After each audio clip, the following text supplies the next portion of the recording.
नमस्कार, कंज्यूमर अड्डा में आपका स्वागत है। आपके साथ मैं हूं विपिन भट्ट और आज कंज्यूमर अड्डा में है बड़ा सवाल कि कितनी इनकम हो टैक्स फ्री। लेकिन ये सवाल क्यों आया और इसी वक्त क्यों आया? दरअसल मद्रास हाई कोर्ट में एक दिलचस्प याचिका लगी है जिसके मुताबिक ईडब्ल्यूएस ने इकोनॉमिकली वीकर सेक्शन को जो आरक्षण मिला है वहां पर जो इनकम तय की गई है उसके मापदंड के लिए वो है 8 लाख रुपए।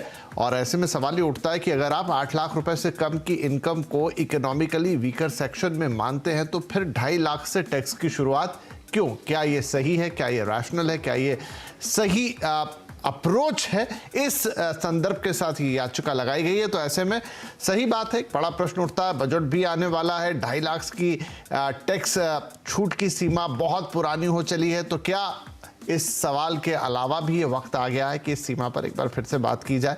बहरहाल आज कंज्यूमर अड्डा में इस दिलचस्प मामले पे और टैक्स से जुड़े हुए मामले पर बात होगी। हमारे साथ कुछ खास मेहमान होंगे, लेकिन इससे पहले थोड़ा एक नजर डाल लेते हैं कि आखिर उस याचिका में और क्या क्या कहा गया है, किस बात का हवाला दिया गया है और क्यों ये मामला उठाया गया है। नजर डालते हैं कि क्या है ये पूरा मामला। अब इनकम टैक्स की लिमिट क्या होनी चाहिए और कितने तक आपकी इनकम जो है वो फ्री होनी चाहिए, मतलब उस पर कोई टैक्स ना लगे। तो मद्रास हाई कोर्ट, जैसे मैंने कहा कि वहां पर ये याचिका पहुंची है। इस याचिका का आधार क्या है? टैक्स फ्री इनकम सीमा बढ़ाने की इसमें मांग भी रखी गई है और आगे ये याचिका कहती है कि टैक्स फ्री हो 8 लाख तक की इनकम, यानी 8 लाख रुपए तक आपकी इनकम पर कोई टैक्स, कोई इनकम टैक्स ना लगे। अभी जो सीमा है आप सब जानते हैं, 2.5 लाख रुपए तक की सीमा है। जब तक कोई टैक्स नहीं लगता उसके ऊपर टैक्स स्लैब शुरू हो जाती है, इसको अवैध बताती है। ईडब्ल्यूएस ने इकोनॉमिकली वीकर सेक्शन की परिभाषा का यहां पर हवाला दिया गया। आप सब जानते हैं कि हाल ही में इकोनॉमिकली वीकर सेक्शन को सुप्रीम कोर्ट ने मंजूरी दी है कि उनके लिए जो आरक्षण किया गया है वो संविधान के मुताबिक सही है, उसमें कोई संवैधानिक इशू नहीं आ रहा है, रखा जा सकता है। तो 8 लाख रखी गई है ईडब्ल्यूएस की सीमा, वहीं से ये निकल कर आती है। इसके पीछे इसकी डेफिनेशन में कुछ और चीजें इंक्लूड है, उस पर बातचीत करेंगे शो के दौरान। अच्छा, अभी देख लीजिए कि क्या है इस समय इनकम टैक्स की सीमा। तो अगर हम आजकल आप सब जानते हैं 2 रिजीम चलती हैं, तो ओल्ड रिजीम की बात करें तो 2.5 लाख तक तो कोई टैक्स है नहीं। 2.5 लाख से 5 लाख तक 5% लगता है, 5 से 10 लाख तक 20% और 10 लाख से ऊपर जो भी आपकी इनकम है उस पर 30% का टैक्स लगता है। इसके अलावा जो न्यू रिजीम है थोड़ी अलग है, यहाँ पर 2.5 लाख तक इसमें भी कोई टैक्स नहीं है। 2.5 से 5 तक का एक स्लैब है जिसमें 5%, 5 से 7.5 का एक स्लैब 10% और 7.5 से 10 लाख का स्लैब जो है इसमें 15% लगता है। फिर 10 से 12.5 का एक स्लैब बनाया गया जिसमें 20%, 12.5 से 15 लाख में 25 और 15 लाख से ऊपर में 30%। तो ये दोनों ही में अगर आपने देखा कि 2.5 लाख तक की जो सीमा है वो टैक्स फ्री है। लेकिन अब ये पिटिशन ये सवाल उठाती है कि अगर आपने इकोनॉमिकली वीकर सेक्शन, यानी अगर आपने माना है कि जो 8 लाख तक कमाते हैं वो आर्थिक रूप से पिछड़े हुए हैं, तो फिर क्या ऐसे लोगों से टैक्स वसूलना ठीक है?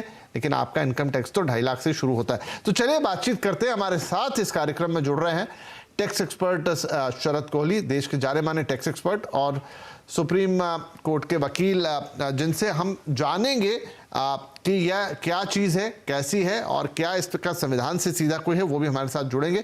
उनका भी परिचय हम आपसे कराएंगे। लेकिन शुरुआत हम करेंगे शरद कोहली साहब के साथ। तो शरद जी, एक बड़ी ही दिलचस्प सी याचिका जो मैंने बोला मद्रास हाईकोर्ट में पहुंची है और कहती है कि 2.5 लाख तक की जो टैक्स छूट की सीमा है वो गलत है, अवैध है, क्योंकि ईडब्ल्यूएस को आप 8 लाख तक मानते हैं, 8 लाख तक की इनकम को आप मानते हैं कि इसको इकोनॉमिकली वीकर सेक्शन किया जाए। सुप्रीम कोर्ट ने इस आरक्षण की इजाजत दी है, संविधान के अनुरूप बताया है। ऐसे में उन्होंने जो शब्दों का इस्तेमाल किया है कि ये क्या ये सही है, क्या ये रैशनल है, इस तरह से 2.5 लाख पे टैक्स वसूलना, क्या कहेंगे? आपका पहला रिएक्शन क्या होगा इस पर?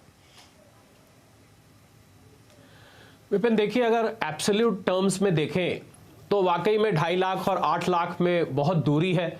जहाँ 2.5 लाख तक कोई टैक्स नहीं लगता, 8 लाख इकोनॉमिकली वीकर सेक्शन हो जाता है। तो अगर दूसरे शब्दों में इसको बोलें तो क्या आप इकोनॉमिकली वीकर सेक्शन पर टैक्स लगाने की कोशिश कर रहे हैं? तो अगर कर रहे हैं तो फिर वो इकोनॉमिकली वीकर सेक्शन कैसे है?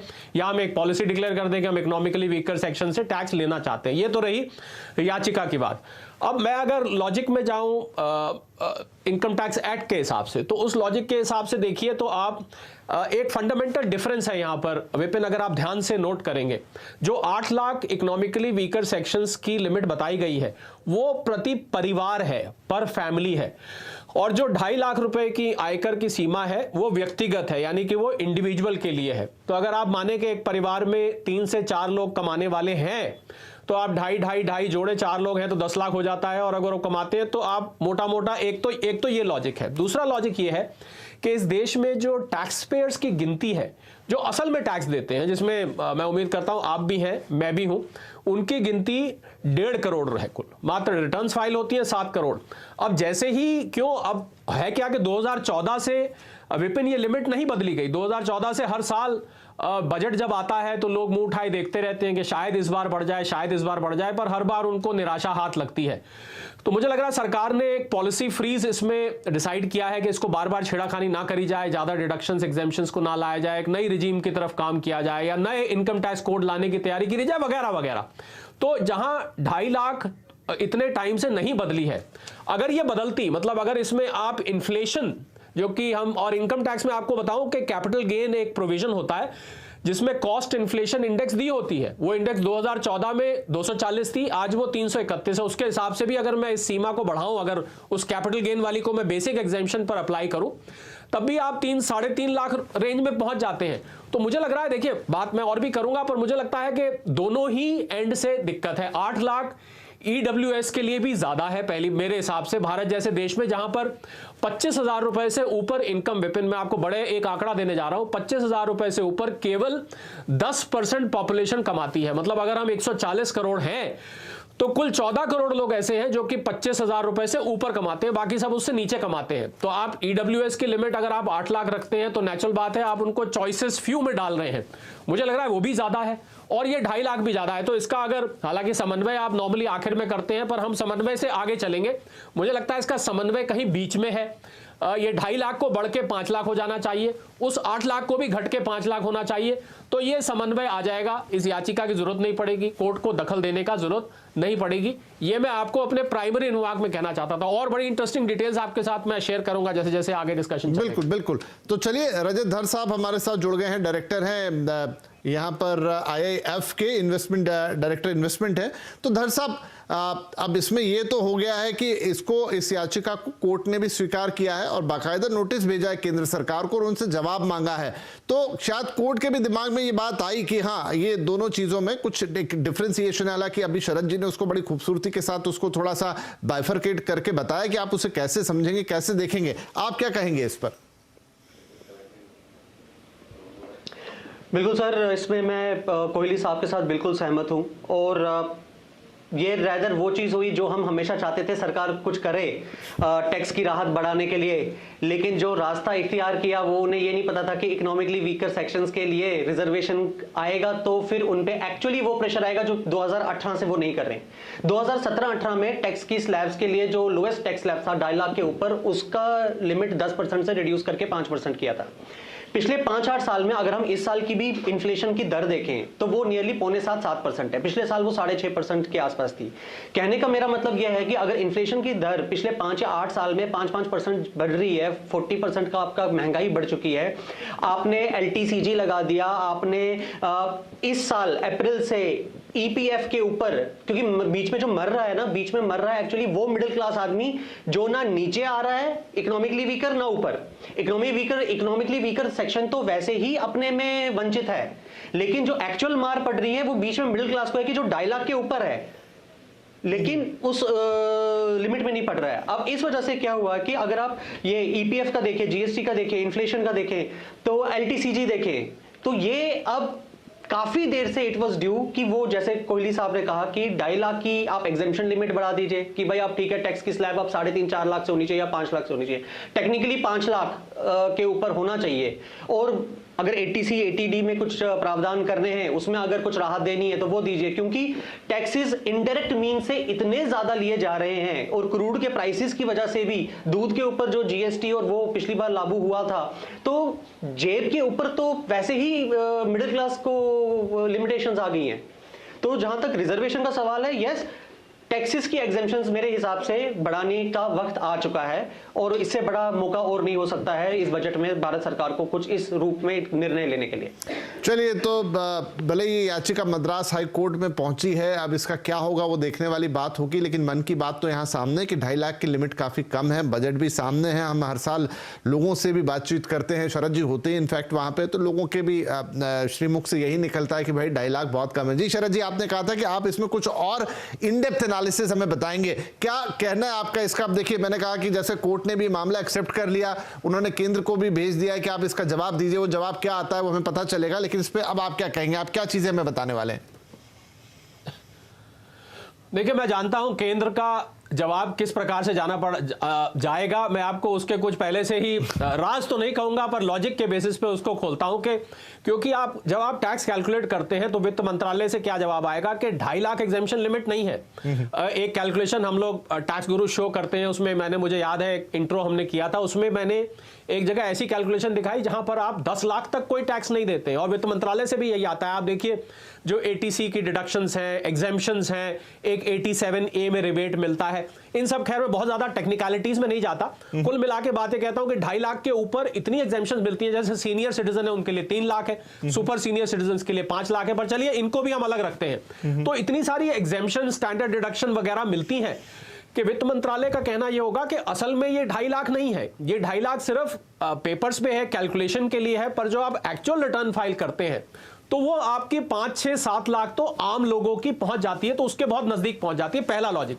दूसरा लॉजिक ये रहेगा इनकी तरफ से कि जो टैक्स टू जीडीपी रेशियो हमारे देश की, विपिन, इसमें ये बहुत ध्यान रखने वाली बात है और ये मैक्रो लेवल की बात है, ये इस याचिका से ऊपर उठ के ये बात मैं कर रहा हूं कि टैक्स टू जीडीपी रेशियो हमारे देश की 10% से नीचे है, जबकि अगर हम विकसित देश बनने की कोशिश करें, एक डेवलप्ड कंट्री बनने की कोशिश कर रहे हैं, तो आपका टैक्स टू जीडीपी रेशियो कम से कम 15% के आसपास होना चाहिए। हम अभी उससे बहुत दूर हैं। तो 1.5 करोड़ लोग जो टैक्स देते हैं, विपिन, अब मैं एक इंटरेस्टिंग बात बताता हूं, अगर इसको 8 लाख कर दिया जाता है, मेरे ख्याल ये जो 7 करोड़ रिटर्न्स फाइल होती हैं वो रिटर्न्स गिर के आधी रह जाएंगी और जो लोग टैक्स देते हैं उनकी गिनती भी शायद आधी रह जाए। तो कुल जो हमारी टैक्स की कलेक्शन है वो सीधा, तो मेरे ख्याल सरकार का ये कहना रहेगा कि फिस्कल ऑब्जेक्टिव और रिजर्वेशन ऑब्जेक्टिव, दोनों ऑब्जेक्टिव अलग अलग है, इन दोनों चीजों को रिलेट नहीं करना चाहिए। और जो मैंने सबसे पहले बात कही थी विपिन, वो मुझे लगता है सबसे मजबूत तर्क जो सरकार देगी कि वहां फैमिली की बात हो रही है, यहां इंडिविजुअल की बात हो रही है। तो अगर एक फैमिली में 3 कमाने वाले भी हैं तो 2.5 लाख करके 7.5 लाख हो जाता है। तो जैसा कि मैंने कहा, मैं उसको दोहराना चाहूंगा क्योंकि हम आप कार्यक्रम के अंत में इसका कंक्लूजन जरूर निकालना चाहेंगे और मुझे बहुत जल्दी है कंक्लूजन निकालने की कि इसका समन्वय कहीं बीच में ही बनता है।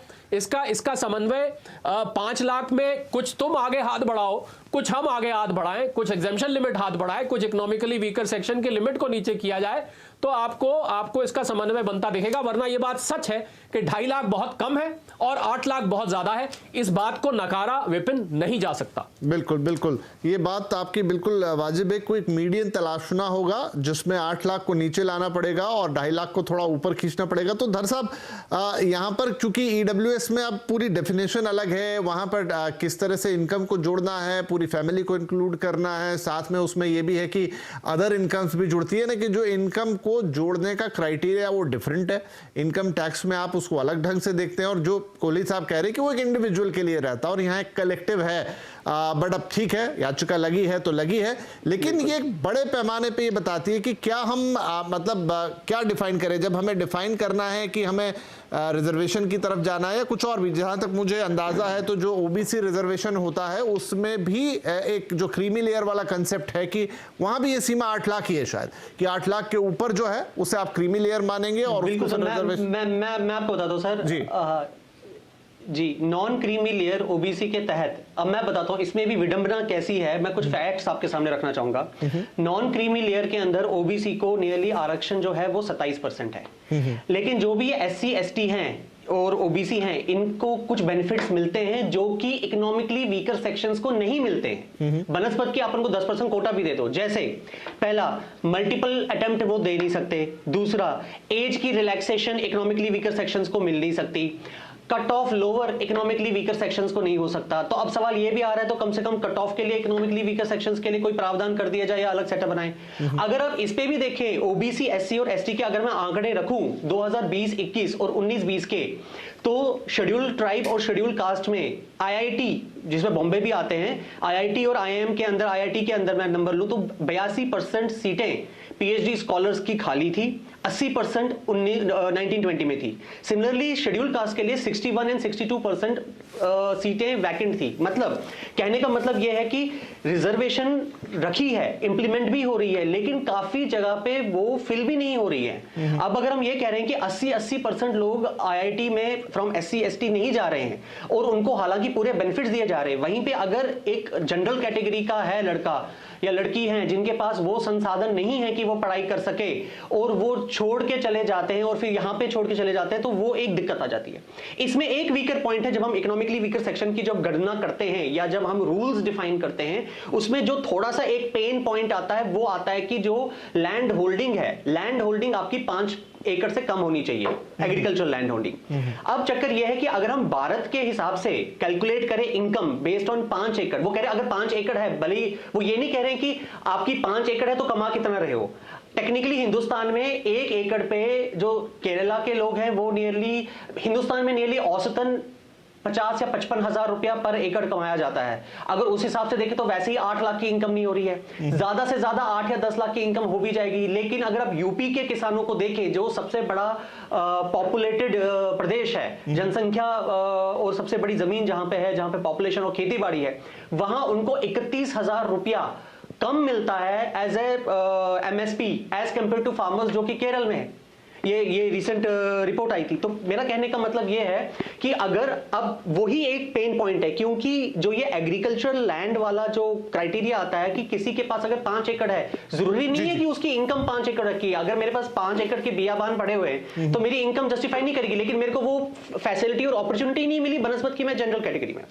राइट। और कुछ इसमें घर वगैरह का भी क्राइटेरिया, खैर थोड़ा विषयांतर हो गया, लेकिन क्योंकि मामला ईडब्ल्यूएस से निकला है, आरक्षण से निकला है, के ईडब्ल्यूएस से उसकी तुलना की गई है, तो ये इस बात को भी समझ लेना ठीक था। लेकिन मेनली फोकस तो इनकम टैक्स पर है। तो कोहली साहब, हमने एक ट्विटर पोल कराया था कार्यक्रम में आने से पहले, थोड़ा सा मैं फिगर्स आपको बता दूं तो यहाँ पर अलग अलग, जैसे आपने कहा कि हमने कहा 2.5 लाख, 5 लाख, 8 लाख, कितना रखवाना चाहते हैं आप टैक्स छूट की सीमा, तो तय था कि यहाँ पर 3% वोट मिले हैं जो 2.5 लाख के लिए जाते हैं। 5 लाख तक टैक्स फ्री इनकम हो, ऐसा करीब 28% लोगों का मानना है, जबकि करीब 69% लोग कह रहे हैं कि हाँ, आप इसे बढ़ाकर 8 लाख तक टैक्स फ्री कर दीजिए। खैर उस तरफ आना ही था ज़्यादा, लेकिन हाँ, ज़्यादातर लोगों का एक रुझान है कि इस टैक्स की छूट की सीमा को बढ़ना चाहिए। 2.5 लाख को आगे खिसकाने का वक्त आ गया। शरद जी।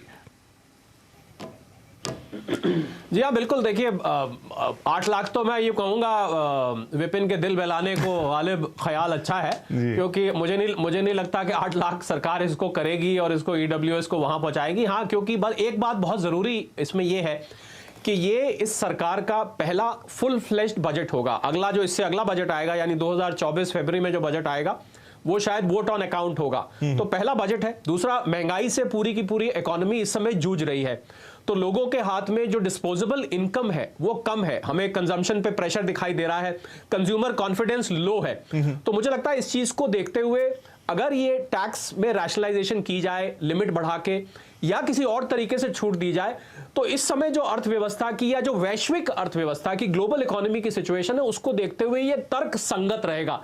मुझे लगता है बिल्कुल उचित कदम होगा कि आपके पास मौका भी है, दस्तूर भी है, आखिरी बजट भी है, तो इसको अब बढ़ाया जाना चाहिए।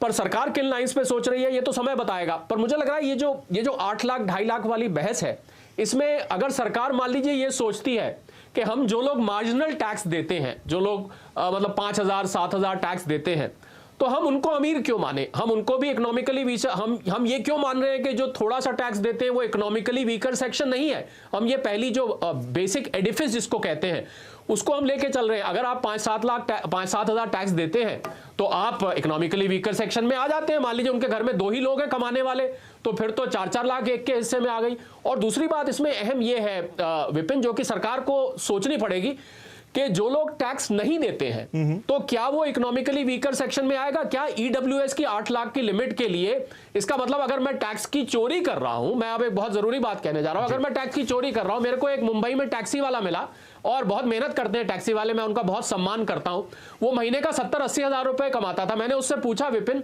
कि क्या आप टैक्स देते हैं? उसने कहा मैं तो टैक्स नहीं देता। मैंने उससे पूछा कितना कमाते हैं, तो उन्होंने फ्रेंडली में बता दिया 70। अब यही 70-80 हजार अगर सैलरी वाला काम कर रहा है जी, तो उसका तो टीडीएस कट जाता है। तो क्या हम ऐसा ना हो कि हम ईडब्ल्यूएस के बहाने हम टैक्स इवेजन, क्योंकि हम टैक्स वालों को बाहर रखना चाहेंगे ईडब्ल्यूएस से, तो मुझे लग रहा है कि इसको इंक्लूसिव अप्रोच लेना चाहिए कि अगर आप मार्जिनल टैक्स दे रहे हैं तो भी ये इसका मतलब ये नहीं कि आप बहुत अमीर हैं, इसका मतलब आप देश की प्रगति में कंट्रीब्यूट कर रहे हैं और आप फिर भी इकोनॉमिकली वीकर सेक्शन में जो रिजर्वेशन है उसका आप लाभ उठा सकते हैं। ये मैं कंक्लूड करने के लिए विपिन कहना चाहूंगा कि मुझे लग रहा है ये एक और समन्वय जो कि बनाया जा सकता है। जी, तो चलिए ये भी एक बढ़िया इसका व्यू पॉइंट है कि आप कैसे चीजों को देखें। हर साहब क्विकली, क्योंकि मेरा समय समाप्त हो गया है, आपकी क्या राय रहेगी? 2.5 लाख से इसे बढ़कर कितना हो जाना चाहिए? मैं जनरल पूछ रहा हूं, छोड़ दीजिए। हाँ, देखिए, मैं इसमें दो चीजें कहता हूं कि एक्चुअली सरकार को चाहिए क्या? सरकार को चाहिए पैसा।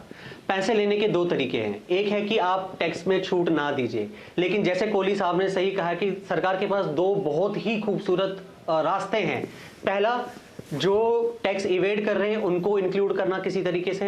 बड़ी बड़ी मछलियां तो वो पकड़ ही रहे हैं, बट जो लार्जर स्केल पे, इकोनॉमिक्स ऑफ स्केल पे, जैसे टैक्सी ड्राइवर हो गए या चाय की टपरी वाले हो गए, यूट्यूबर्स हो गए, इन्फ्लुएंसर्स हो गए, उनको तो आपने कर ही दिया, पहली बात।